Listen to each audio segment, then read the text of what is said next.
আসসালামু আলাইকুম সুপ্রিয় শিক্ষার্থীবৃন্দ, সবাইকে স্বাগতম জানাচ্ছি মেডিবির আজকের ক্লাসে।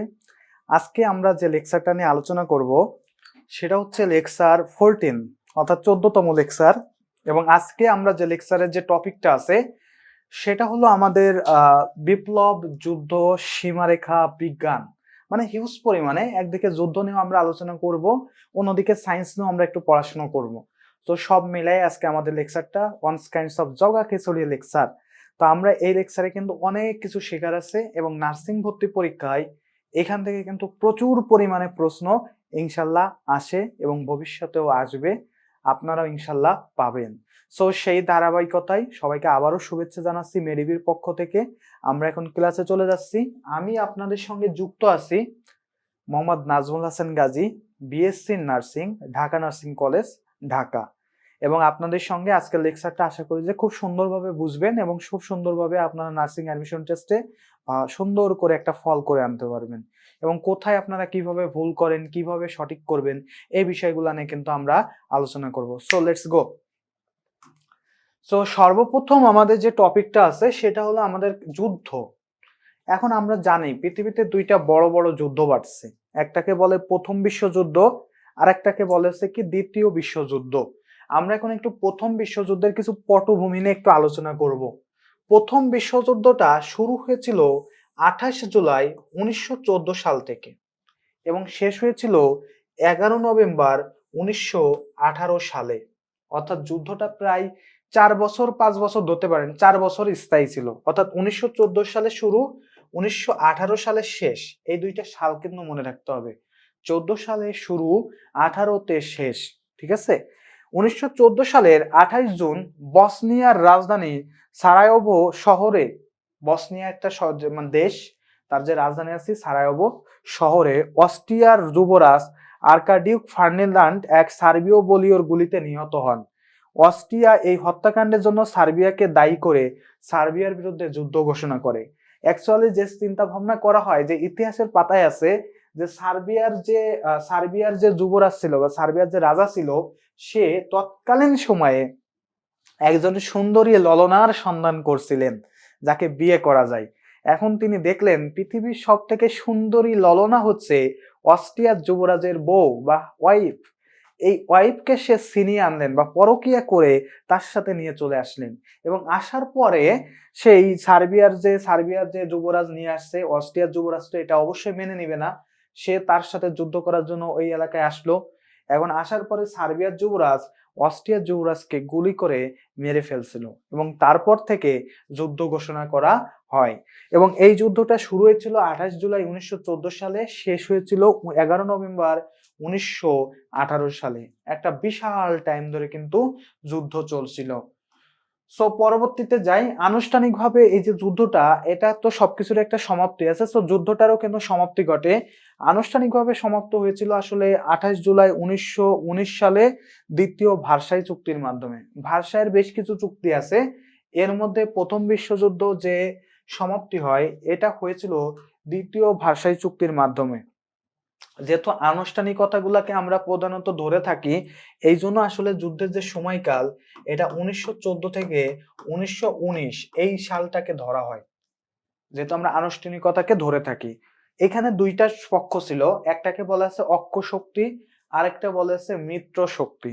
অক্ষ শক্তির সাপোর্ট নিয়েছিলেন জার্মানি, অর্থাৎ অস্ট্রিয়া সাপোর্ট নিয়েছিলেন জার্মানি, অস্ট্রিয়া, তুরস্ক, হাঙ্গেরি, বুলগেরিয়া, কয়েকটা দেশ, জার্মানি, তুরস্ক, অস্ট্রিয়া তো আছেই, হাঙ্গেরি, বুলগেরিয়া, এই 5টা দেশ সমর্থন করছিল অস্ট্রিয়াকে।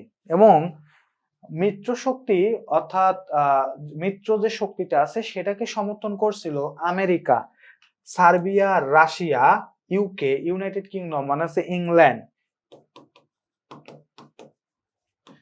ফ্রান্স, ইউএসএ, ইতালি এবং জাপান। মানে একটা বিশাল অংশ পৃথিবীর যে ভারসাম্যপূর্ণ যে অর্থনীতি আছে সে অর্থনীতির একটা বিরাট অংশ কিন্তু সাপোর্ট করছিল কাদেরকে?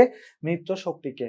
সার্বিয়া তো আছেই, রাশিয়া বড় পাওয়ারফুল দেশ, America, UK, United kingdom, England, France, Italy এবং সেই সঙ্গে সঙ্গে বাংলাদেশে মানে এশিয়ার ভিতরকার দেশ জাপান।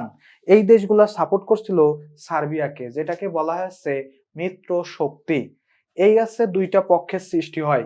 এবং এখানে একটা কথা বলতে হয়, সেটা হচ্ছে প্রথম যে বিশ্বযুদ্ধটা হয়েছিল, এই বিশ্বযুদ্ধের ফলেই তুরস্কের যে অটোমান সাম্রাজ্য ছিল সেটা কিন্তু মানে ভেঙে যায়। অটোমান সাম্রাজ্য কিন্তু পৃথিবীকে একসময় কিন্তু অর্ধেকের বেশি ভূমি তাদের দখলে ছিল, সেই অটোমান সাম্রাজ্য কিন্তু ভেঙে যায় এই প্রথম বিশ্বযুদ্ধের পর। ফলাফলে কিন্তু অক্ষ শক্তি পরাজিত হয়, এরা পরাজিত হয়ে গেছিল। মিত্র বাহিনী কিন্তু বা শক্তির বিজয় হয়, মিত্র বাহিনী বা শক্তির বিজয় হয়, ঠিক আছে। মিত্র বাহিনীর সামরিক বাহিনীর প্রধানের নামটা একটু দেখেন, জেনারেল কস। এই জেনারেল কস ছিল সে মিত্র বাহিনীর, অর্থাৎ এই যে Russia, America, England, France, Italy নিয়ে গঠিত যে শক্তি, সেই শক্তির যে বাহিনীর প্রধান ছিল সে জেনারেল কস। জার্মান চ্যান্সেলর ছিলেন ওই সময়, জার্মানের চ্যান্সেলর ছিলেন হল ওয়েক। প্রথম বিশ্বযুদ্ধের সময় জার্মানিতে কিন্তু প্রেসিডেন্ট বা প্রধানমন্ত্রী এই সব পদ নাই, ওইখানে পদ আছে কিসের, চ্যান্সেলরের পদ আছে। সো জার্মানির তৎকালীন যে চ্যান্সেলর ছিলেন তার নাম ছিলেন হল ওয়েক, মনে রাখবেন নামটা। ওকে, পরবর্তী স্লাইডে চলে যায়, দেখি কি আছে। এখন আমাদের দেখতে হবে যে 4টি সাম্রাজ্যের পতন ঘটেছিল। সর্বপ্রথম হচ্ছে রোমানভ সাম্রাজ্য বা রুশ সাম্রাজ্য, যেটা আছে রাশিয়াতে ছিল। এই সাম্রাজ্যের পতন ঘটে 1917 সালে, এবং লেনিন আর সে কার্ল মার্কস এরা মিলে তৎকালীন সময় রুশ বিপ্লব ঘটায় যে রুশ সাম্রাজ্য ছিল সেটার বিপ্লব বা সেই রুশ সাম্রাজ্যের পতন ঘটে, অর্থাৎ সম্রাটরা যে শাসন করত সেটার পতন ঘটে যায়। দ্বিতীয় যে সাম্রাজ্য ছিল সেটা হচ্ছে জার্মান সাম্রাজ্য, জার্মানি শাসন করত যে সাম্রাজ্য, সেটারও পতন ঘটে। অস্ট্রিয়া হাঙ্গেরিয়ান সাম্রাজ্য, অস্ট্রিয়া এবং হাঙ্গেরি মিলায় যে সাম্রাজ্য ছিল সেটারও পতন ঘটে। এবং অটোমান সাম্রাজ্য যেটা ছিল হচ্ছে তুরস্কে, এই অটোমান সাম্রাজ্যটা ছিল হচ্ছে তুরস্কে, এটারও পতন ঘটে। ইতিহাসের পাতায় এমন একটা সময় আছে, প্রথম বিশ্বযুদ্ধের পর তুরস্কের মানুষজনদেরকে মারা কেমন যেন একটা খুব সহজ একটা বিষয় ছিল, এবং সেটা আসলে খুব বীরত্বের কাজ এমন কিছু না। ইউরোপের কোনো মানুষ যদি যে বলতো আমি আজকে 4 জন তুরস্কের মানুষকে মেরে এসেছি বা তুর্কিকে মারছি, তো সেটা তাদের কাছে কেমন যেন ওই যে মুরগি জবাই করা যেমন একটা শব্দ, তেমন একটা জিনিস তাদের কাছে ছিল ওই তৎকালীন সময়। কারণ ওই সময় তুরস্কে মানুষ মারা যাবে, তাদেরকে মারবে, ধরবে, এইগুলা খুব সহজ বিষয় ছিল। সো অটোমান সাম্রাজ্যেরও কিন্তু বিলুপ্তি ঘটে প্রথম বিশ্বযুদ্ধের পর। 4টা সাম্রাজ্য তাইলে বিলুপ্তি ঘটছে। ওকে, বেলফোর ঘোষণা আসলে খুব গুরুত্বপূর্ণ একটা ঘোষণা। এটার ফলে আছে ইহুদি রাষ্ট্র প্রতিষ্ঠা হয়। এই ঘোষণার ফলে আছে ইহুদি রাষ্ট্র প্রতিষ্ঠা হয়। এই ঘোষণার ফলে ইহুদি রাষ্ট্র প্রতিষ্ঠা হয়। তো ইহুদিরা আসলে যে ধর্মই আছে, ইতিহাসে পর্যালোচনা করলে একসময় পৃথিবীর কিন্তু একটা বিরাট অংশ ইহুদিরা শাসন করত। পরবর্তীকালে সেখান থেকে আরবরা বিতাড়িত হওয়ার পর তারা গেছিল জার্মানি থেকে আবার হিটলার কিন্তু তাদেরকে বিতাড়িত করছে। বর্তমানে যে ফিলিস্তিন আছে ওইখানে এসে তারা আশ্রয় নিছে। এখন বর্তমান সময়ে সেই আশ্রয়দাতাদেরই তারা কিন্তু মেরে ফেলতেছে। এই আশ্রয়দাতাদেরকে তারা একপাশে ছড়াই দিছে এবং ইহুদিরা কিন্তু তাদের সাম্রাজ্য বিস্তার করতেছে। তো এখানে আগের মতো আসলে পরিবেশ পরিস্থিতি এখন আসলে নাই। এখন পৃথিবীর মানুষজন সার্বভৌমত্ব রক্ষায় কিন্তু প্রত্যেকটা দেশই কিন্তু মানে খুবই জোরদার, বা সবাই চায় যে আমি সামর্থ্য রক্ষা করি। তো সেইখানে আধুনিক পৃথিবীতে এসেও যে এমন অবস্থা সৃষ্টি হবে এটা কিন্তু কল্পনাও করা যায় না। কিন্তু আমেরিকার মতো শক্তিশালী দেশ বা ইংল্যান্ড, জার্মানি, তারপরে আছে ফ্রান্স, কানাডার মতো দেশগুলার কারণে এই সম্ভব করছে ইসরায়েল। এখন আমরা দেখি যে আসলে বেলফোর চুক্তিটা কি। এই বেলফোর হচ্ছে ব্রিটিশ পররাষ্ট্রমন্ত্রী আর্থার জেমস বেলফোরের লিখিত একটি ঘোষণাপত্র। তো প্রথম বিশ্বযুদ্ধ যখন হয় তখন তো পৃথিবীতে সব থেকে বেশি পাওয়ারফুল ছিল হচ্ছে ইংরেজরা। তো ইংরেজরা তখন ইহুদিদেরকে বলেন যে আমরা আপনাদেরকে একটা দেশ করে দিব। এই যে ঘোষণাটা, এটাকেই বলা হয় বেসিক্যালি বেলফোর ঘোষণাপত্র। বেলফোর ঘোষণা যেটা হয়েছে 2 নভেম্বর 1917 নামে খ্যাত।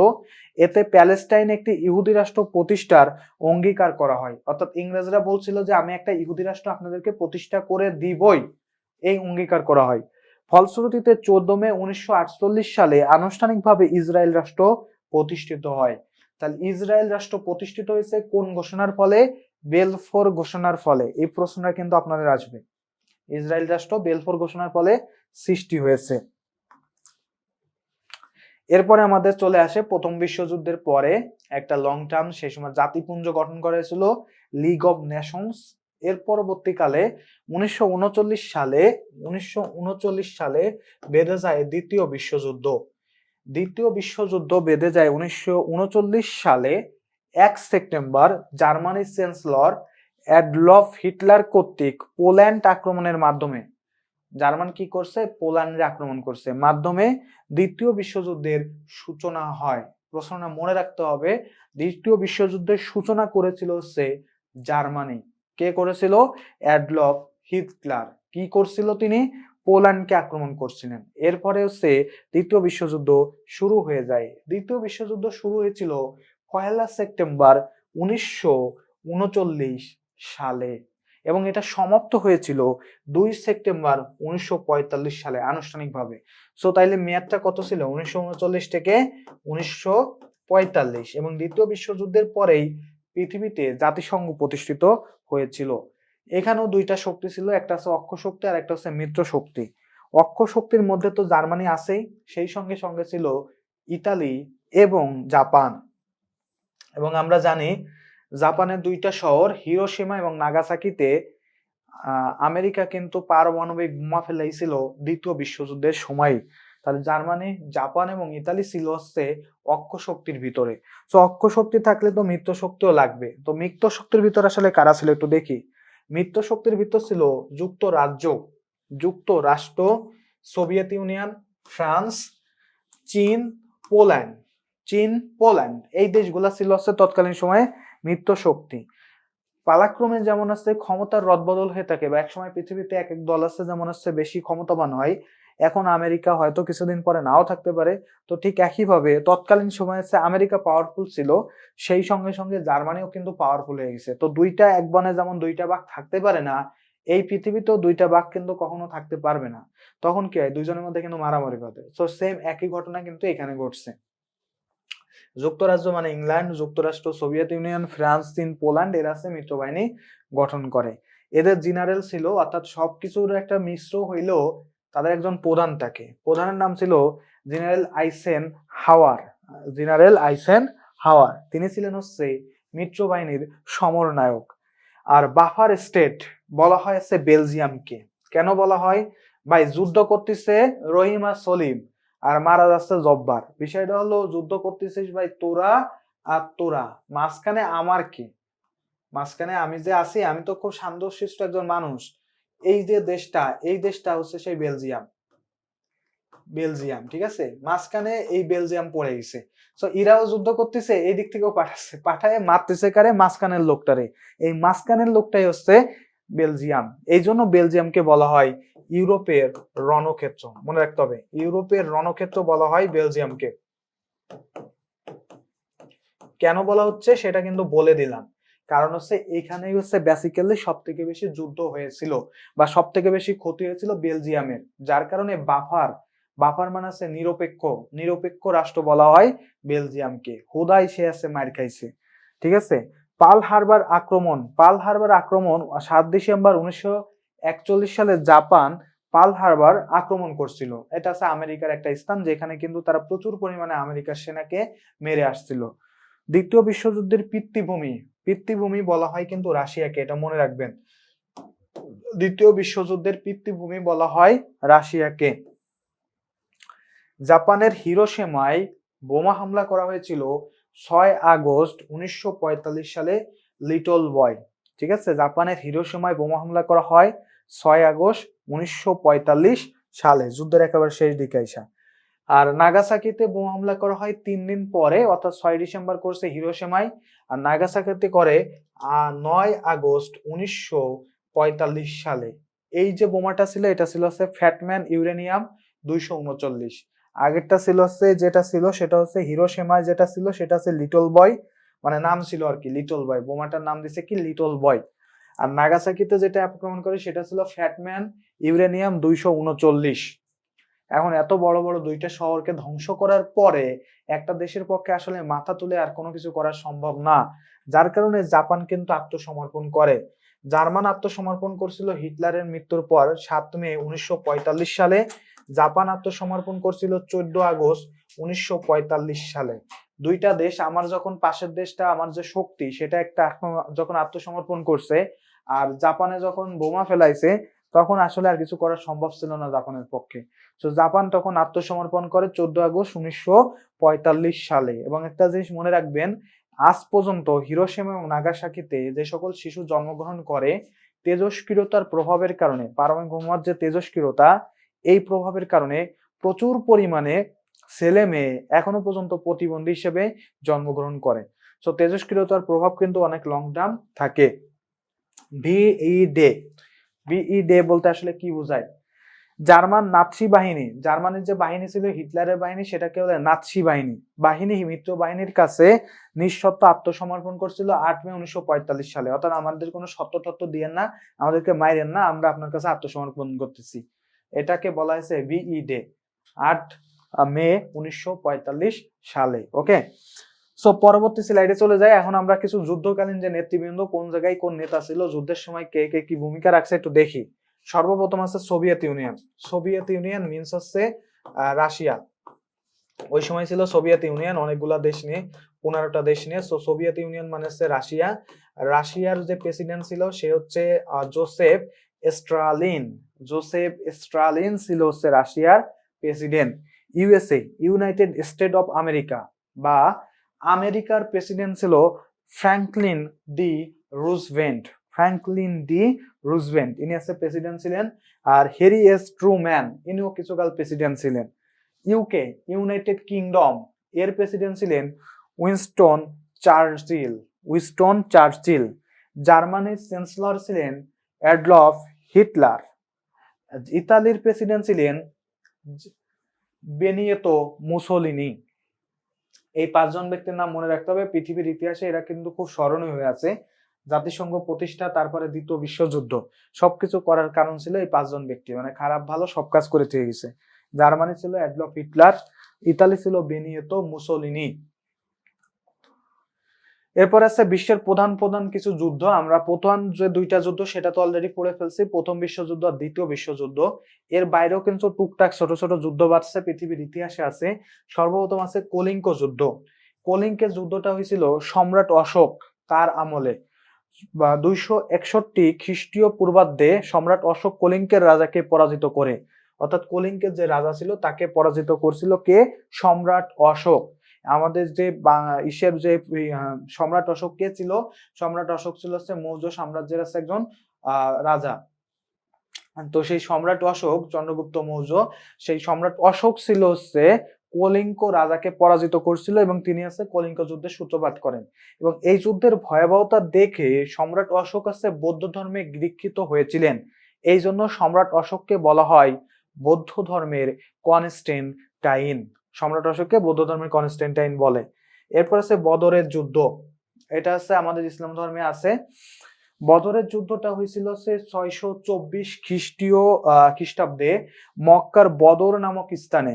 মুসলিম বাহিনী ও মক্কার পৌত্তলিকদের মধ্যে এ যুদ্ধ সংগঠিত হয়। দুইটা ব্যাপার ছিল, একটা হচ্ছে মুসলিম বাহিনী, আর একটা হচ্ছে যারা আছে মুসলমান ছিল সেই বাহিনী, আর একটা হচ্ছে কাদের মধ্যে? এই মক্কার যে পৌত্তলিক ছিল তাদের মধ্যে যুদ্ধ সংগঠিত হয়েছিল। এ যুদ্ধে 70 জন কাফেরের নিহত ও 70 জন বন্দী হয়। অর্থাৎ এই যুদ্ধে আসলে মুসলিম বাহিনী কিন্তু বিজয় লাভ করে এবং সেখানে 70 জন কাফের, মানে এই যে মক্কার যে পৌত্তলিক আছে এরকম 70 জন মারা গেছিল আর 70 জনকে কিন্তু বন্দী করা হয়েছিল।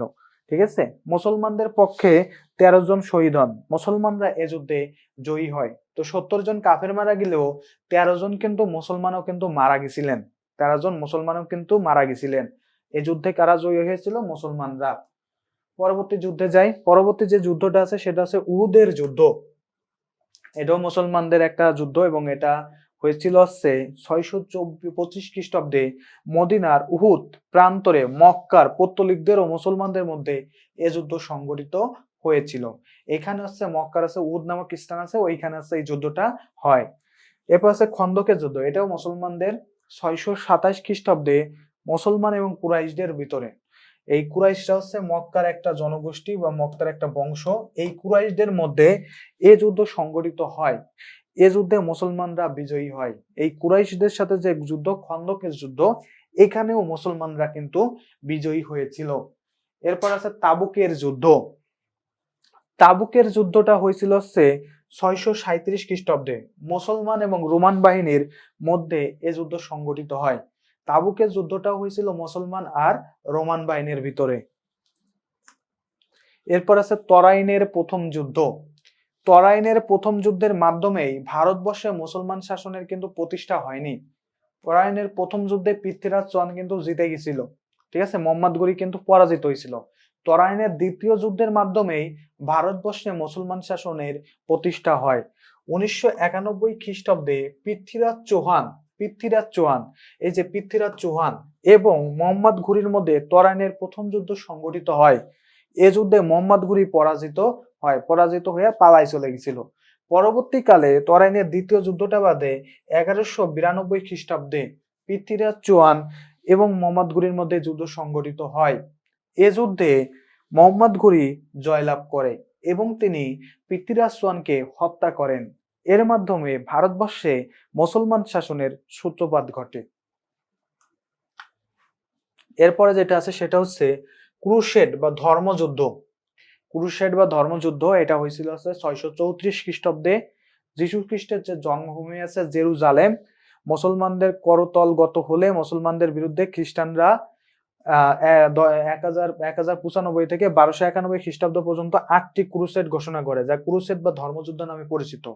জেরুজালেম যে স্থানটা আছে, জেরুজালেম, এই স্থানটা মুসলমান ধর্ম থেকে শুরু করে মুসলিম থেকে শুরু করে মুসলিম, খ্রিস্টান সেই সঙ্গে সঙ্গে ইহুদি, তিনটা জাতির কাছে খুবই গুরুত্বপূর্ণ। ইহুদি তিনটা জনগোষ্ঠীর কাছে খুবই গুরুত্বপূর্ণ। মুসলিমদের কাছে দ্বিতীয় কাবা বলা হয় জেরুজালেমকে। ঠিক একইভাবে খ্রিস্টানরা মনে করে যে যীশু খ্রিস্টের জন্ম হয়েছে জেরুজালেমে। ইহুদিদেরও মনে করে ওইখানেই আসছে ওদের আসল পবিত্র স্থান, সর্বপ্রথম পবিত্র স্থান। তো সবাই যেহেতু মনে করে ওই জায়গাটা দখল কিন্তু সবাই নিতে চায়। এখন যেহেতু নিতে চায়, মুসলিমরা নিতে চাচ্ছে, খ্রিস্টানরা চাচ্ছে, ইহুদিরা নিতে চাচ্ছে, সো এদের মধ্যে কিন্তু সবসময় একটা কনফ্লিক্ট কিন্তু লেগে থাকে। এই যে ইসরায়েল বা ফিলিস্তিনের মধ্যে কনফ্লিক্ট, এগুলা কিন্তু সব এই জেরুজালেম কেন্দ্রিকতা। সো এইগুলা ছিল হচ্ছে ক্রুসেড বা ধর্মযুদ্ধ, যেটা হচ্ছে মুসলিমদের সাথে খ্রিস্টানদের হয়েছিল। এরপর আছে শতবর্ষের যুদ্ধ হচ্ছে ইংরেজ ও ফরাসিদের ভিতরে 1338 থেকে 1453 সাল পর্যন্ত এই যুদ্ধ চলে। ইংল্যান্ডের রাজা তৃতীয় অ্যাডওয়ার্ড ফ্রান্সের সিংহাসনে দাবি করলে এই যুদ্ধ শুরু হয়ে যায়। অবশেষে বীরকন্যা জোয়ান অফ আর্ক ফ্রান্সের সেনাপতির দায়িত্ব নিলে তার বীরত্বের মধ্য দিয়ে এই যুদ্ধের পরাসমাপ্তি ঘটে। অ্যাকচুয়ালি আগে সাধারণত সাম্রাজ্য প্রতিষ্ঠিত হতো। তো ইংল্যান্ডে একটা সাম্রাজ্য ছিল, আবার আমাদের সেইভাবে ফ্রান্সেও কিন্তু একটা সাম্রাজ্য প্রতিষ্ঠিত হয়েছিল। এখন এক সময় দেখা যায় কি সাম্রাজ্যের বিস্তারটা ঘটে কিভাবে, একটা সম্রাট বলে কি আপনার সাথে আমি যুদ্ধ করব, আপনার সাম্রাজ্য আমাকে দিয়ে দেন, নাহলে আমি আপনাকে অ্যাটাক করব। পরে এই অ্যাটাক করে যখন এটা জয়লাভ করে তখন এই যে পুরোটাই হয়ে যায় আছে একজনের। ঠিক একইভাবে কিন্তু আসলে সাম্রাজ্যের বিস্তার ঘটতো। তো এই সাম্রাজ্যের বিস্তার ঘটলে এক সময় দেখা যায় ইংল্যান্ডের রাজা এসা বলে যে ফ্রান্সের সিংহাসন তার চাই, কিন্তু ফ্রান্স তো বলে না আমি দিব না। তখন দুইটা গ্রুপের মধ্যে কিন্তু সংঘর্ষ বাধে, এটাকে অ্যাটাক করে, একে অ্যাটাক করে। এই অ্যাটাকটা প্রায় 100 বছর চলছিল, যার কারণে এটাকে বলা হয় শতবর্ষী যুদ্ধ। এরপর আছে পানিপথের প্রথম যুদ্ধ। পানিপথের 3টা যুদ্ধ হয়, তার মধ্যে প্রথম যুদ্ধটা হয়েছিল হচ্ছে বাবর আর ইব্রাহিম লোদির ভিতরে। 1526 সালে বাবর ও ইব্রাহিম লোদির মধ্যে যুদ্ধ সংগঠিত হয়। এ যুদ্ধের মাধ্যমে বাবর ভারতে মোগল সাম্রাজ্য প্রতিষ্ঠা করেছিলেন। পানিপথের দ্বিতীয় যুদ্ধটা হয়েছিল 1256 সালে হিমুর হস্তি বাহিনীর বিরুদ্ধে। দ্বিতীয় যুদ্ধটা হয়েছে হিমুর যে হস্তি বাহিনী ছিল সেই হস্তি বাহিনীর বিরুদ্ধে সম্রাট আকবর এবং আফগান নেতা কি ছিল, হিমু।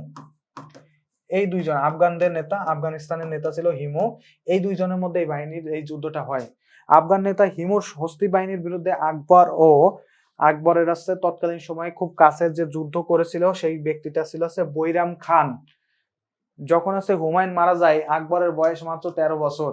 এই 13 বছর বয়সে সে সিংহাসনে বসছিল। তো আকবরকে দেখে রাখার দায়িত্ব ছিল, বা তার যে সবকিছু, বা তার পরামর্শদাতা বা সবকিছু জায়গার দায়িত্ব ছিল আছে বৈরাম খান। এই বৈরাম খান এবং আকবর যুদ্ধ করেন। হিমুর চোখে তীরবিদ্ধ হয়ে পরাজিত ও নিহত হয়। এই যুদ্ধে হিমুর চোখে আছে তীর তীর ঢুকে যায়, আর তীর ঢুকা মানে চোখে চোখে যদি তীর ঢুকে মানে কি যন্ত্রণা, চিন্তা করে দেখেন। সো তীর ঢুকার ফলে এই মানুষটা কিন্তু মারা যায় এবং হিমুর পরাজয় হয়। পরাজিত হয়ে হিমু পুনরায় যে দিল্লি সিংহাসন সেটা মোগলদের হাতে চলে যায়। পানিপথের তৃতীয় যুদ্ধ। পানিপথের তৃতীয় যুদ্ধটা হয়েছিল 1761 সালে। আহমেদ শাহ আবদালী ও মারাঠাদের মধ্যে এই যুদ্ধ সংঘটিত হয়। এ যুদ্ধে মারাঠারা পরাজিত হয়। আহমেদ শাহ আবদালী এই যুদ্ধে জয়ী হয়েছিল, এটা মনে রাখতে হবে। ওকে, 1761 সালে। এরপর আছে পলাশীর যুদ্ধ। বাংলার শেষ স্বাধীন নবাব ছিল কে ছিল? স্বাধীন নবাব ছিল হচ্ছে কে ছিল বলতে পারবেন? সিরাজউদ্দৌলা। আপনারা সবাই মোটামুটি জানেন, এই সিরাজউদ্দৌলা নাটক টাটক ইত্যাদি ইত্যাদি অনেক কিছু পড়ছেন। তো বাংলার শেষ স্বাধীন নবাব সিরাজউদ্দৌলা এবং ইংরেজদের মধ্যে যে যুদ্ধটা হয়েছিল সেটা হচ্ছে 1757 সালে পলাশীর যুদ্ধ। পলাশী হচ্ছে ভগীরথী নদীর তীরে অবস্থিত একটা স্থান, যেখানে পলাশীর যুদ্ধটা হয়েছিল 1757 সালে 23 জুন। বাংলার শেষ স্বাধীন নবাব সিরাজউদ্দৌলার সাথে ইংরেজ সেনাপতি লর্ড ক্লাইভের। তাহলে সিরাজউদ্দৌলার সাথে যুদ্ধটা হয়েছিল কার? বেসিক্যালি লর্ড ক্লাইভের মধ্যে এই যুদ্ধ সংঘটিত হয়। মীর জাফরের বিশ্বাসঘাতকতায়, অর্থাৎ সিরাজউদ্দৌলার প্রধান সেনাপতি ছিল মীর জাফর, সে নিজেই বিশ্বাসঘাতকতা করছিল। মীর জাফরের বিশ্বাসঘাতকতার মধ্য দিয়ে সিরাজউদ্দৌলার পরাজিত হন এবং ভারতবর্ষে ব্রিটিশ সাম্রাজ্যের স্থাপনের পথ সুগম হয়। সিরাজউদ্দৌলাকে হত্যাকারীর নাম হচ্ছে মোহাম্মদ বেগ, আর নবাবকে সাহায্যকারী ফরাসি সেনাপতি ছিলেন সিনফ্রে। ওয়ান্স আপন এ টাইম, চিন্তাও করতে পারবে না, ইংল্যান্ড এবং ফ্রান্সের মধ্যে কিন্তু খুব সাপে নেউলে সম্পর্ক ছিল। ফ্রান্স, এই দুইটা দেশ কিন্তু একে অপরের অপোনেন্ট ছিল। অ্যাকচুয়ালি ওই যে বললাম না, পাওয়ারে এখন যেমন আছে আফগানিস্তান, যদি এখন বলি আমেরিকার সাথে চীন এবং রাশিয়ার যেমন একটা সাপে নেউলে সম্পর্ক, এক সময় ইংরেজরা ছিল পাওয়ারফুল আর ফ্রান্সরা ছিল পাওয়ারফুল। তখন আছে ফ্রান্স আর ইংল্যান্ডের মধ্যে কিন্তু ওইভাবে কিন্তু একটা সাপে নেউলে সম্পর্ক ছিল।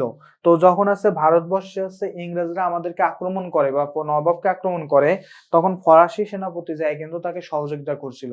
সেনাপতি নাম ছিল সিনফ্রে, আর নবাবকে হত্যা করছিলেন মোহাম্মদ বেগ। এই পয়েন্টটা মনে রাখবেন। এরপর যেটা আছে সেটা হচ্ছে বক্সারের যুদ্ধ। বলা হয়ে থাকে এমন যে ভারতবর্ষের সর্বশেষ সূর্য বা ভারতবর্ষের চূড়ান্ত ক্ষতি হয়েছিল বক্সারের যুদ্ধে। পলাশীর যুদ্ধে তো মোটামুটি কিছু একটা ছিল, মানে শুধুমাত্র বাংলা হাতছাড়া হয়েছিল। আর বক্সারের যুদ্ধ যখন হয়েছে তখন পুরো ভারতবর্ষই আমাদের হাতছাড়া হয়ে গেছে। তো বক্সারের যুদ্ধটা হয়েছিল 1764 সালে 22 অক্টোবর ইংরেজদের সাথে মীর জাফর, সিরাজউদ্দৌলা ও দ্বিতীয় শাহ আলমের সম্মিলিত বাহিনীর যুদ্ধ হয়। এই যুদ্ধে ইংরেজরা জয়ী হয়ে ভারতবর্ষের রাজশক্তি প্রতিষ্ঠা করে।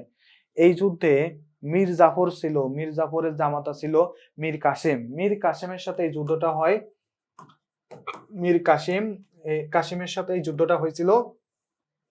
তো মীর কাসিমরা তো একদিকে মীর জাফর সহযোগিতা করছে, মীর কাসিমের নিজস্ব ছিল, সিরাজউদ্দৌলা যে গুণাগৃহীরা ছিল তারাও ছিল, দ্বিতীয় শাহ আলম তারও বাহিনী ছিল।